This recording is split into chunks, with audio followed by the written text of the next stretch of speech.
Buenas tardes. Hoy tenemos, para conmemorar el Día Mundial del Cerebro, uno de los objetivos de la Federación Mundial de Neurología es tratar de concientizar al mundo de que el cerebro existe. Nuestro cerebro pareciera que no es lo más importante. Generalmente todo el mundo se acuerda de que el corazón late, de los pulsos pulsean, pero nadie se acuerda que el corazón también piensa. Y el corazón es el director de la orquesta, el director de todo el organismo, pero la gente cuando tiene el amor se toca el corazón, pero al cerebro nunca le dan la importancia verdadera. Por eso hoy estamos aquí nosotros en el Instituto de Neurología y Neurociencias Aplicadas para conmemorar el Día Mundial del Cerebro. ¿Y cómo vamos a celebrar esto? Bueno, con una participación de nuestra más brillante neuropsicólogo de la institución, la licenciada Gabriela Peña, quien es psicólogo de la UCB, además es neuropsicólogo y máster en ciencia de la Universidad de Sevilla, y además ella pertenece a la UNIMED y al Instituto de Neurología y Neurociencia, como ya he dicho. Hoy tenemos el tema controversial de cómo cuidar el cerebro. Estamos en una pandemia.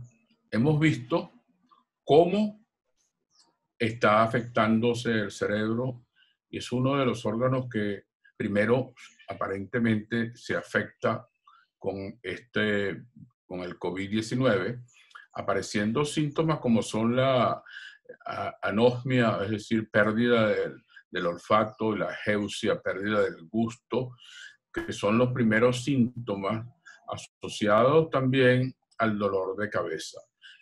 Es por eso que hemos querido hoy presentar unos tips y de cómo podemos conocer nuestro cerebro y qué lo puede afectar para así poderlo proteger. Y además que sirva esto como al final para una reflexión de lo que es el cerebro. Con nosotros va a estar el equipo multidisciplinario del Instituto de Neurología y queremos darle realmente nuestra bienvenida en esta tarde a la licenciada Gabriela Peña. Con ustedes. Muchas gracias, doctor Mosquera. Gracias por esa introducción. Hoy nos ocupa este protagonista que es el cerebro. Celebramos su Día Mundial para ver qué es lo que lo afecta y cómo podemos protegerlo. Entonces, ¿por qué se celebra este día? Pues en la Federación Mundial de Neurología, como ya bien lo dijo el doctor Mosquera, decidió poner esta fecha 22 de julio, cada 22 de julio, para celebrar al cerebro. ¿Y por qué? Porque así como el doctor Mosquera nos introdujo el tema de que es un órgano al que no se le toma en cuenta, pues es importante crear conciencia y conocer los factores que más lo afectan y promover los cuidados preventivos. ¿Por qué? Porque es importante tener un cerebro saludable el mayor tiempo que podamos y aquí la prevención va a ser la clave. Ok, entonces vamos a conocer un poco a este cerebro. Es nuestro órgano principal del sistema nervioso central, está ubicado dentro del cráneo, tiene un volumen aproximado de 1100 a 1300 centímetros cúbicos, obviamente esto va a variar de persona a persona, al igual que su peso, que es aproximadamente 1,4 kg, 1,5 kg. Va a estar formado por entre 80 a 90 billones de neuronas. En su parte más extensa, que es lo que podemos ver aquí en el centro de la lámina, está la corteza cerebral con sus cisuras y sus circunvoluciones.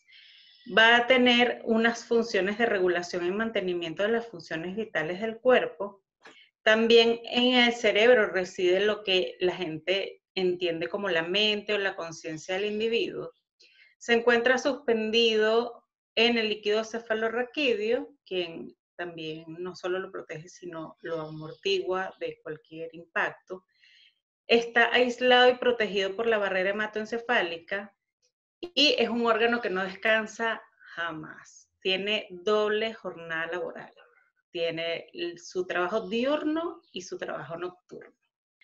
Pues en este cerebro también se ubican las múltiples funciones cognitivas de percepción por las distintas vías sensoriales, como bien dijo el doctor Mosquera, el olfato, también el oído, la vista, el gusto y el tacto.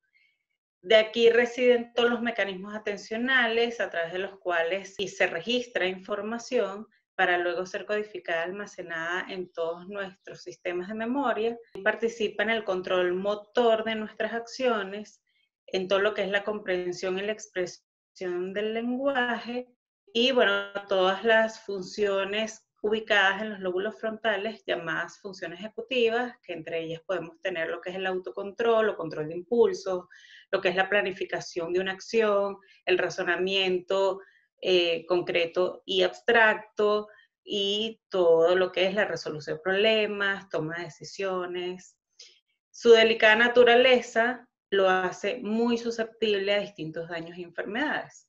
Por eso hoy venimos a conocer un poco qué es lo que más afecta a este órgano. Entre ellos traemos 4 bloques de condiciones médicas que son las que más van a afectar al cerebro. En principio, las enfermedades cardiovasculares. ¿Y por qué tomamos en cuenta primero las enfermedades cardiovasculares? Porque el cerebro lo que necesita principalmente para funcionar es oxígeno y glucosa. Y quien transporta este oxígeno y esta glucosa al cerebro para que él pueda ejercer su trabajo es el sistema cardiovascular. Entonces, todo lo que afecta a este sistema cardiovascular, de consecuencia, va a afectar al cerebro. Entre las principales enfermedades cardiovasculares o las más comunes tenemos la hipertensión arterial, la arritmia, distintas cardiopatías o vasculopatías, especialmente las vasculitis, que son inflamaciones de los vasos que pueden ocurrir en los vasos sanguíneos del cerebro. Enfermedades metabólicas también van a afectar este órgano, principalmente colesterol y triglicéridos, la diabetes y también distintas patologías hormonales como el hipotiroidismo. Otras condiciones médicas que afectan al cerebro van a ser las adquiridas, que son principalmente los traumatismos craneoencefálicos, los accidentes cerebrovasculares o quien tiene una enfermedad cerebrovascular que también afecta lo que ya mencionamos previamente, las infecciones que traspasan la barrera hematoencefálica y afectan directamente a este órgano, y las intoxicaciones de sustancias que activan o estimulan el sistema nervioso. Y por último, las enfermedades neurodegenerativas, que bueno, como su nombre bien lo dice, van a degenerar el sistema neuronal y este cerebro se va a ver en disfunción progresiva. Entre las más destacadas o las más comunes tenemos la epilepsia, la enfermedad de Parkinson, las distintas demencias, el Alzheimer, la frontotemporal, que son trastornos neurocognitivos por excelencia, la esclerosis múltiple, entre otras.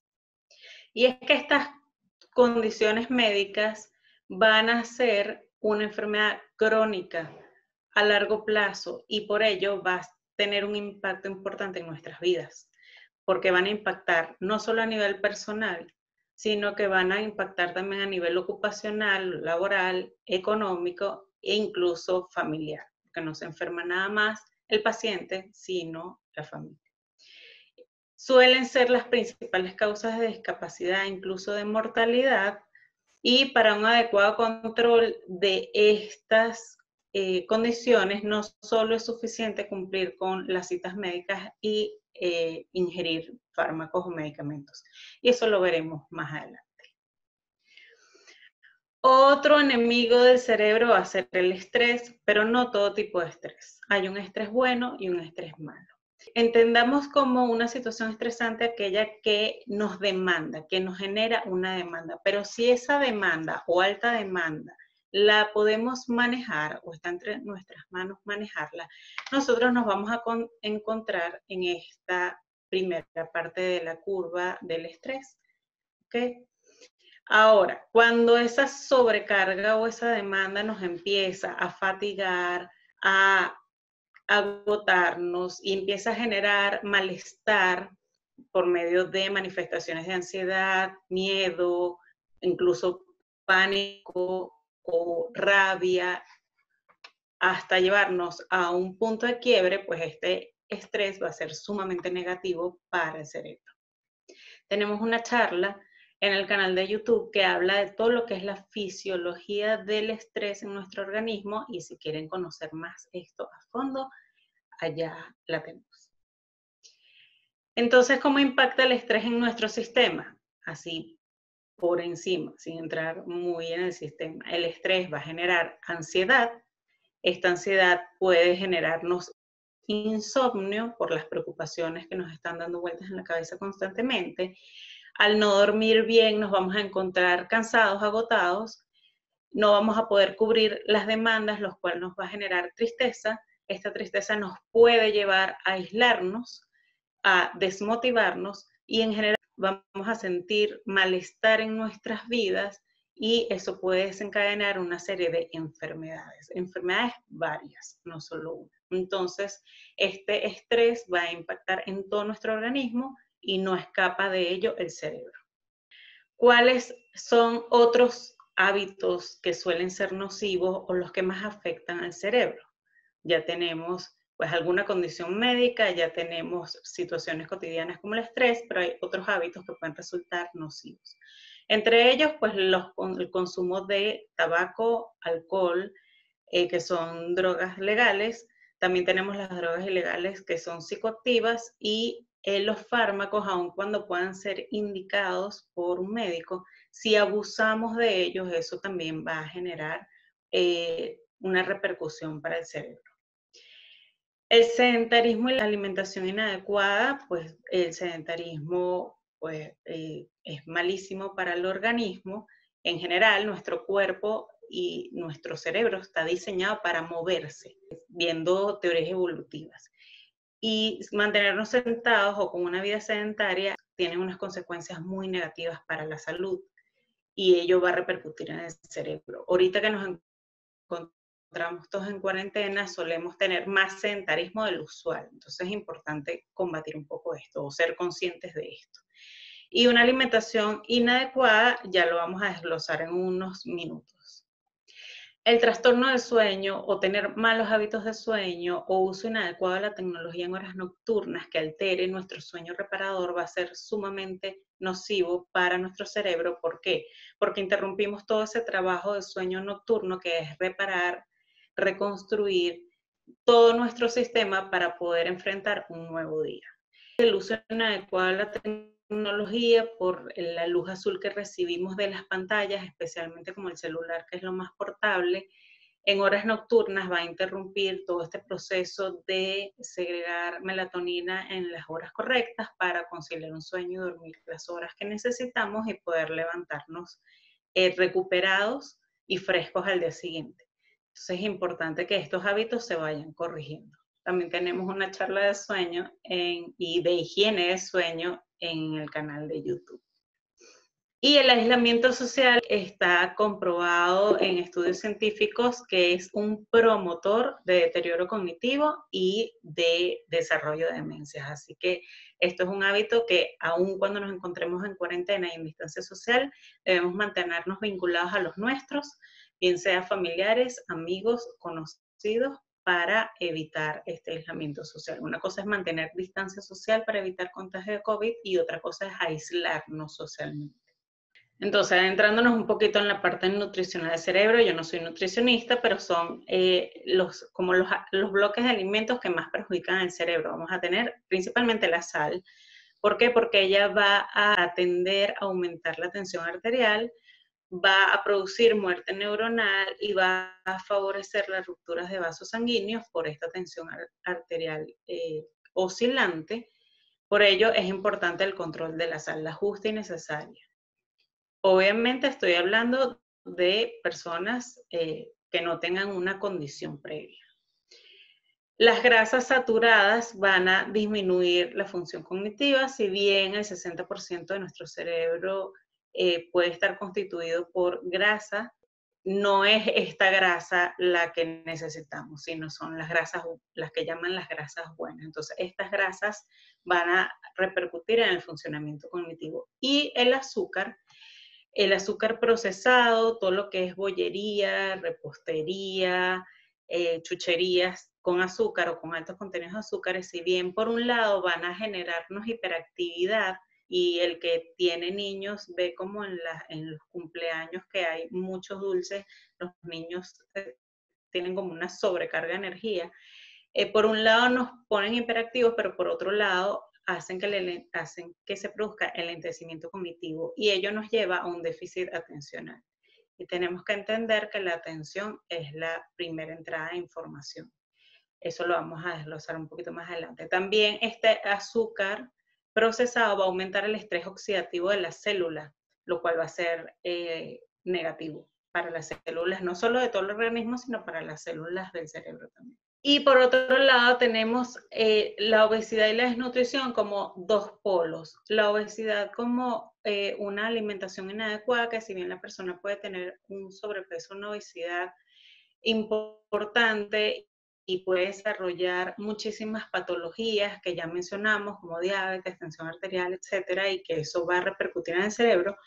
Esa persona obesa puede estar malnutrida también, y eso va a repercutir en el cerebro, indistintamente de todas las otras condiciones. Y por el otro polo tenemos la desnutrición. Esto se ve normalmente más en los niños, pero en los adultos también va a ocurrir que si estamos desnutridos, el cerebro no va a tener todos los nutrientes necesarios para funcionar adecuadamente. Entonces hay que tener como ojo con caer en cualquiera de estas dos condiciones. Otros factores a tener en cuenta cuando se habla de nutrición y cerebro son los ayunos prolongados. Ahorita está de moda el ayuno intermitente. Estas personas que practican ayuno intermitente, un grupo muy pequeño está practicando ayunos prolongados, ayunos de 24, 72 horas, a veces más. Esto va a suprimir que el cerebro tenga el aporte de glucosa que necesita para funcionar. Ya les mencioné que la sangre transporta glucosa y oxígeno al cerebro para que pueda funcionar. La glucosa la ingerimos a través de los alimentos. No necesitamos comer azúcar para tener glucosa en nuestra sangre. Al tener un ayuno prolongado, pues la glucosa no va a estar disponible para el cerebro. Los edulcorantes artificiales, el glutamato monosódico, que son cosas añadidas a nuestras preparaciones de alimentos, uno bien sea por dieta como sustituto del azúcar, y otros como las sopas instantáneas o estas cosas preelaboradas para darle sabor, tienen glutamato monosódico. Estos dos grupos de sustancias actúan como falsos neurotransmisores, van a sobreexcitar las neuronas, y esto pues no es lo más adecuado. Entonces, pendiente con que si consumes edulcorantes artificiales, pues no sea en exceso, todo está en la moderación. Y las intolerancias alimentarias, como para producir más cantidad de alimentos, han sido modificados genéticamente. Esto en repercusión ha hecho que nuestro organismo no sea capaz de tolerarlos completamente, y generan una alteración del microbioma que se encuentra en nuestro organismo, en los intestinos, y eso va a producir un proceso de inflamación generalizado en nuestro cuerpo, y esa inflamación puede traspasar la barrera hematoencefálica y por ende inflamar el cerebro, y se puede ver en manifestaciones emocionales que se alteran, o en un proceso cognitivo un poco más lento. Ahora bien, ya que hemos hablado tanto del funcionamiento cognitivo, vamos a entenderlo un poquito más, que las funciones cognitivas son ese conjunto de procesos mentales o procesos o funciones psicológicas superiores del ser humano. Estos van a estar conformados por muchas funciones, pero así como las que pueden ser más comunes, tenemos la percepción por las distintas vías sensoriales, los mecanismos atencionales, que son varios, no tenemos un solo tipo de atención, al igual que la memoria, tenemos muchos tipos de memoria, dependiendo del tipo de almacén donde se va a guardar la información. El lenguaje, tanto expresivo como comprensivo, verbal y gestual, todo ello va a encontrarse en nuestro cerebro. funciones como el cálculo, la aritmética y las funciones ejecutivas, como el pensamiento estratégico, la autodirección, el autocontrol, la organización y planificación, incluso cómo nos manejamos socialmente en cuanto a empatía o culpa si actúo mal, todo ello es parte del funcionamiento cognitivo de nuestro cerebro. Entonces, vamos a diferenciar cuando un cerebro puede tener algunas fallas en este funcionamiento cognitivo por inatención versus deterioro cognitivo, porque a veces en un inicio se puede confundir. Entonces, por inatención, la atención es el primer eslabón de toda la cadena del proceso cognitivo. Si no prestamos correcta atención o una atención adecuada, la información no va a ingresar a nuestro sistema, no se va a registrar. Por tanto, esa información no se va a codificar, almacenar para luego poder ser recordada. Entonces vamos a tener como falsos olvidos. Otra cosa son las múltiples interrupciones que hoy en día tenemos, como este muchacho que está planchando, le suena el teléfono, se entretiene en una conversación y, bueno, se le quemó la camisa. Porque dejó una actividad a medio hacer, se entretuvo, se distrajo con otra y dejó atender a lo que estaba haciendo antes. Ahora, cuando estas fallas empiezan a hacerse más frecuentes, más comunes e incluso observables por otros, entonces podemos empezar a tener la sospecha de un deterioro cognitivo, y es que todo el sistema cognitivo empieza a deteriorarse por múltiples situaciones, bien por estas condiciones médicas que mencionamos previamente, bien porque estamos sometidos a un fuerte estrés, bien porque tenemos un gen que se está comenzando a manifestar y lo importante es atenderlo tempranamente. Ahora, ¿cómo determinamos si es un deterioro cognitivo o no? Si es que estamos perdiendo funciones o es simplemente pura inatención. Para ello necesitamos llevar a cabo una evaluación neuropsicológica, donde se van a evaluar todos los procesos cognitivos en función de la edad y del nivel educativo de la persona, y se va a ver si hay alguna función que esté fallando, que se encuentre deficitaria, y cuáles se encuentran preservadas, conservadas, o incluso cuáles son fortalezas cognitivas.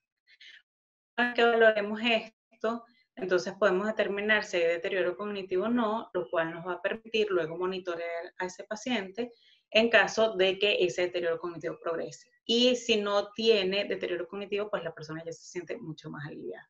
Con esta información también luego podemos llevar a cabo programas individualizados a las necesidades particulares de cada paciente para que las funciones que se encuentran deterioradas pues detengan su deterioro o lo enlentecen para que no sea tan rápido su evolución, o bien para recuperar esa función. Es importante que esta evaluación neuropsicológica sea llevada por un neuropsicólogo quien conoce cómo ocurren todos estos procesos. Ahora, como ya hemos venido entendiendo, este deterioro cognitivo va a ser multifactorial. Tenemos que tener en cuenta pues el estado del organismo, si tiene alguna condición médica o no, o si hay algún antecedente personal o familiar que pueda estar repercutiendo en el funcionamiento adecuado de este cerebro.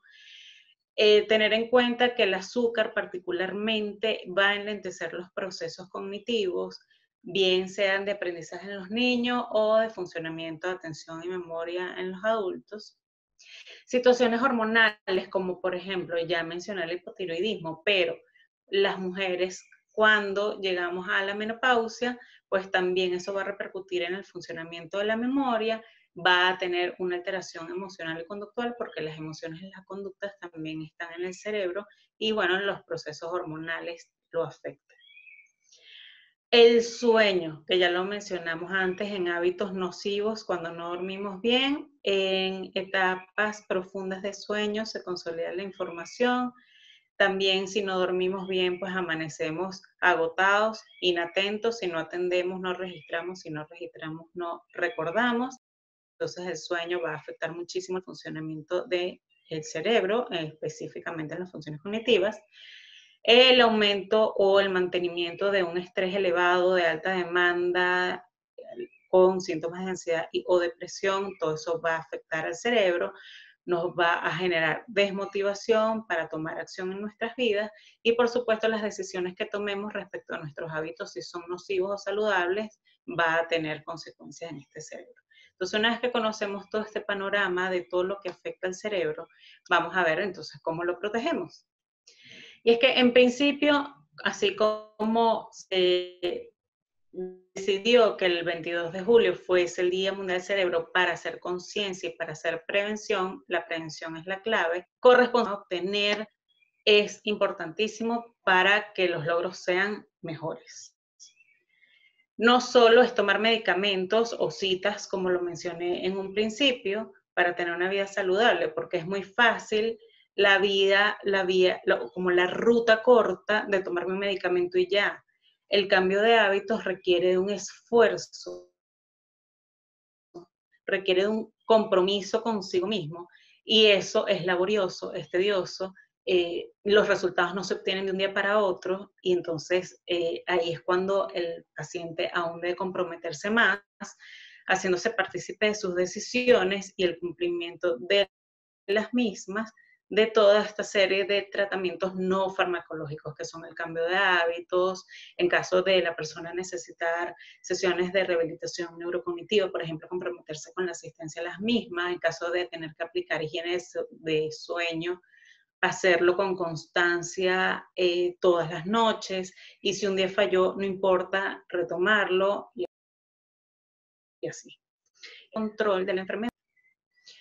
Ahora, en la calidad de vida, pues si manejamos el estrés, vamos a tener bienestar, vamos a poder disfrutar de las cosas, vamos a poder tomar acción sobre otras y vamos a tener en realidad tranquilidad. Y eso va a traer calidad de vida. Ahorita se ve en nuestras vidas impactadas por esta situación de pandemia y COVID en muchos aspectos, no solo en lo personal, sino en lo laboral, en lo económico, de repente en lo legal, en lo familiar, en las condiciones de salud o de miedo a enfermedad. Entonces es importante que manejemos este estrés y esta ansiedad para poder tener calidad de vida a largo plazo, no solo ahorita, sino a largo plazo.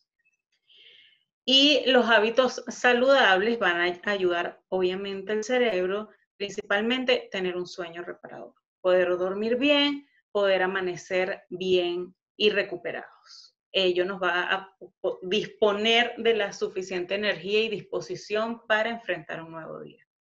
Tener una alimentación adecuada, ya hablamos de lo que afecta al cerebro a nivel nutricional, ahora vamos a entrar en lo que lo beneficia. Tener actividad física. Está demostrado científicamente que la actividad física no solo ayuda a manejar el estrés, sino que disminuye los niveles de ansiedad. Hace que liberes endorfinas, lo cual te va a hacer sentir bien. Facilita el transporte de oxígeno al cerebro porque mueve todo el torrente sanguíneo.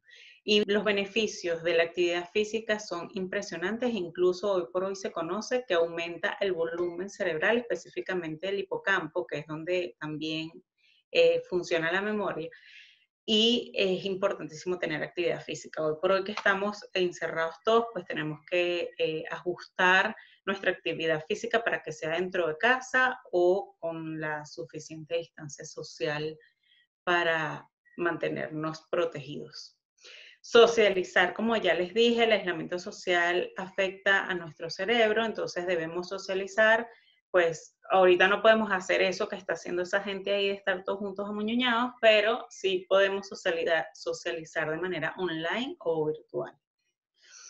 Mantener actividades de recreación son importantísimas también para manejar el estrés. No todo es mantenernos estresados, ocupados o en alta demanda. También tenemos que agarrar un tiempo para recrearnos y divertirnos. Y estrategias o herramientas, mejor dicho, como la relajación, el mindfulness, la meditación, son herramientas sumamente útiles para manejar el estrés y para poder bajar todo eso que está a 1000 revoluciones en nuestra mente. A nivel nutricional, ¿qué requiere nuestro cerebro? Bueno, requiere que no consumamos exceso de sal, requiere que no consumamos azúcar refinada, por lo menos lo mínimo. Y requiere que las grasas trans o dañinas sean controladas, pero principalmente necesita glucosa, como ya se los mencioné, y cuando hablo de esta glucosa no es el azúcar, esta glucosa la transportan los alimentos, sean del tipo que sea. Y otras sustancias como la colina, el omega 3, aminoácidos, triptófanos, distintas vitaminas, folato, ácido fólico, la vitamina D que la absorbemos por la exposición al sol, aun cuando hay alimentos que aporten levemente vitamina D, fitoquímicos, betacarotenos, magnesio, entre otros. Todos esos nutrientes y micronutrientes van a estar en los alimentos.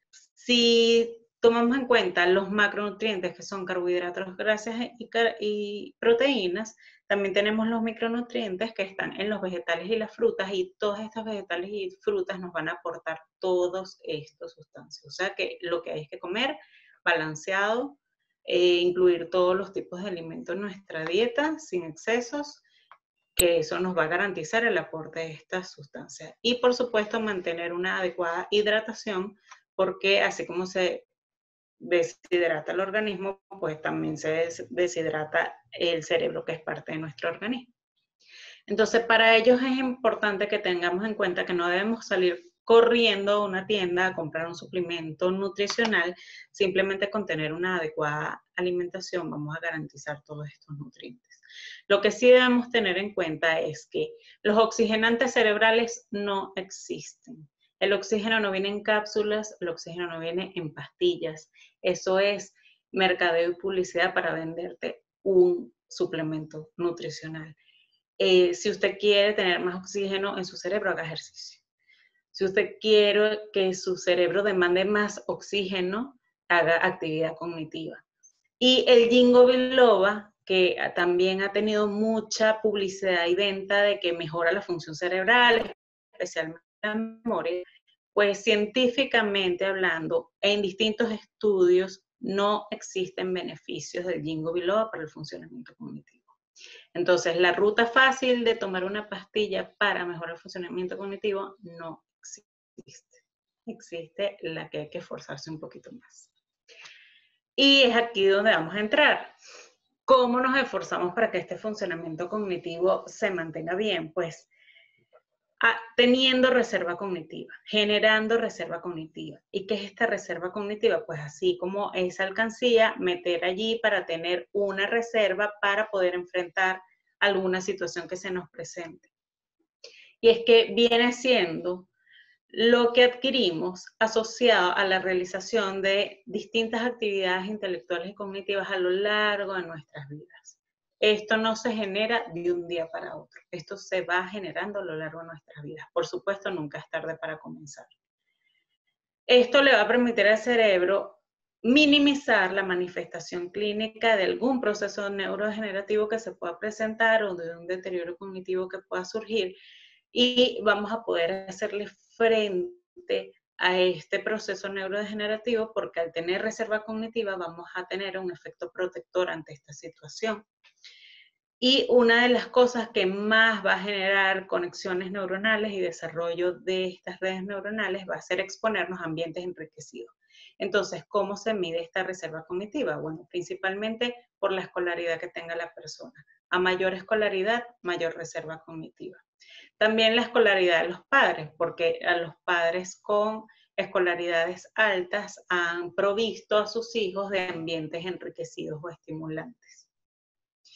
Los cursos de formación, si bien una persona puede no tener una escolaridad alta, puede haber hecho cursos de formación, esto también es una actividad intelectual que va a estimular el cerebro y va a generar reserva cognitiva. Mientras más cursos, más reserva cognitiva.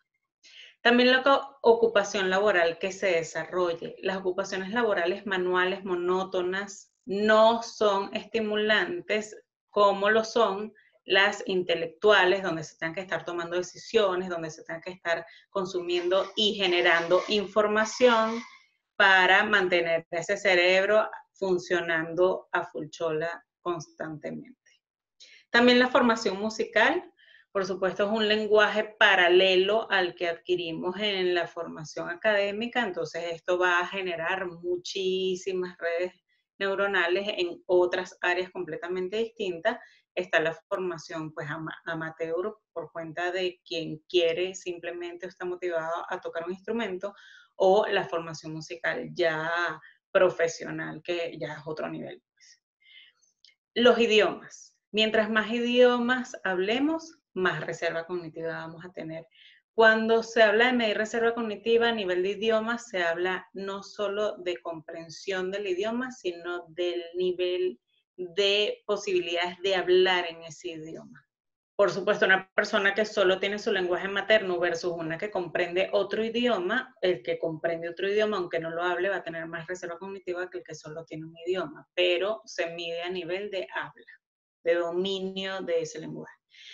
La actividad lectora, por supuesto, mientras más información le estemos suministrando a este cerebro, más estimulado va a estar. Esta actividad lectora para medir reserva cognitiva se mide según la cantidad de libros que se lean al año. Entonces, mientras más libros se lean al año, pues más reserva cognitiva, obviamente. Y los juegos intelectuales que se puedan practicar de manera cotidiana. Ya eso lo vamos a ver ahorita. En estos juegos intelectuales lo metemos aquí como gimnasia cerebral, pero antes de entrar en los juegos intelectuales vamos a entender que gimnasia cerebral también es socializar, pero no socializar con que yo hablé con el vecino de dame un poquito de café, sino lo que es la socialización con vínculos, cuando se estrechan vínculos, cuando esos vínculos son importantes y tienen una repercusión en nuestro círculo social. Esa es la socialización que estimula el cerebro, porque nos expone a ambientes enriquecidos. Estamos escuchando temas distintos, estamos sintiendo empatía por ese otro, estamos conectados con otros temas a través de los otros, y eso va a ser muy estimulante. La actividad física, ya les hablé de ello, aumenta el volumen de nuestro cerebro, así que es importantísimo mantenernos activos físicamente. Y bueno, aquí vamos con los juegos intelectuales o la actividad cognitiva. ¿Cómo se la podemos dar? Aumentando nuestra lectura diaria. No tiene que ser mucha cantidad, simplemente que todos los días leamos algo, así sea poco, pero que lo hagamos todos los días. Y mientras más variada sea la información que vayamos metiéndole al cerebro, pues mejor. Mientras más desconocida sea la información que tengamos que procesar, más esfuerzo tiene que hacer el cerebro en este trabajo y más va a ser de estímulo. También podemos hacer ejercicios o juegos mentales por la vía tradicional, que son los pasatiempos, como la sopa de letras, el sudoku, criptograma, crucigrama, etcétera. Para quien le guste, le llame la atención, cada uno de ellos va a estimular funciones distintas. No, por ejemplo, una sopa de letras no sustituye un sudoku. Ambos son buenos para funciones diferentes. También podemos hacerlo a través de aplicaciones en los dispositivos inteligentes. Las más comunes pueden ser PIC y Lumosity. Hay varias, pero estas son como las más comunes. Indistintamente de cómo se llame, cada una de ellas va a tener en su versión gratuita 3 actividades sumamente rápidas, de poca duración, escogidas aleatoriamente para trabajar una función distinta, y bueno, suelen ser muy entretenidas y muy amigables. Ello, por supuesto, va a funcionar para una persona que no tenga ninguna condición de deterioro cognitivo. Allí, o ninguna condición que esté afectando directamente el funcionamiento cognitivo del cerebro. Allí ya les voy a hablar de ello. Para aprender otro idioma, bueno, qué mejor que gratis, Duolingo. Y para las personas que tienen deterioro cognitivo identificado o que tienen un proceso neurodegenerativo o una lesión cerebral adquirida, pues hay que diseñar programas de estimulación individualizados por neuropsicología para hacer neurorehabilitación cognitiva, para poder trabajar directamente a las necesidades cognitivas de ese paciente. Todo aquello que genere un nuevo aprendizaje, todo ello nuevo que rete nuestro funcionamiento y que nos ponga a pruebas, donde tengamos que pensar, donde tengamos que razonar, todo ello va a ser sumamente estimulante para el cerebro. Y es importante que nos llevemos esto, así como que, bueno, que he querido yo aprender siempre, bueno, vamos a aprenderlo ahora. Como conclusiones en este Día Mundial del Cerebro, ya que conocemos qué es lo que más lo afecta y cómo podemos protegerlo, pues importantísimo controlar los factores de riesgo, es lo que nos va a prevenir de sufrir de condiciones que afectan al cerebro más adelante. Cultivar el bienestar emocional, sumamente importante, sobre todo en estos tiempos tan demandantes, de tanta incertidumbre.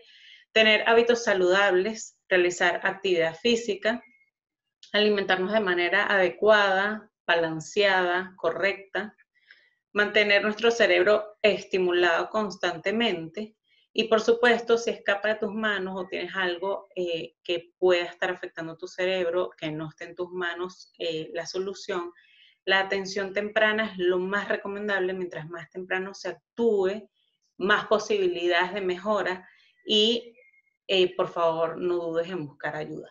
Como vemos que todos estos problemas son multidisciplinarios, pues yo formo parte de este maravilloso equipo multidisciplinario al cual le agradezco toda mi vida y que entre todos trabajamos muchísimo por la salud cerebral de todos nuestros pacientes. Muchísimas gracias. Bueno, interesante charla, licenciada Peña. La felicito porque ha logrado ponernos en contexto de lo básico hasta lo complicado del cerebro en un lenguaje muy sencillo que nos va a permitir a nosotros verlo como más familiar. Porque en realidad el cerebro hay que desmitificarlo. A los neurólogos nos ven como a las personas muy complicadas porque tenemos demasiada información extraña que puede afectar la vida de los demás. A los neuropsicólogos igual es el deterioro de la pérdida de la memoria. Todo se relaciona con lo malo que puede dar el cerebro, pero lo bueno del cerebro nadie lo conoce. Y ver que el cerebro es la maravilla que nos permite a nosotros ser quienes somos, pensar como pensamos, disfrutar lo que disfrutamos. Eso es realmente nuestro cerebro. Cuida tu cerebro y siempre serás un individuo sano, porque la importancia de él es que nosotros mismos tenemos que guiarlo. Es un instrumento, fíjense, un órgano que nosotros lo guiamos con lo que percibimos.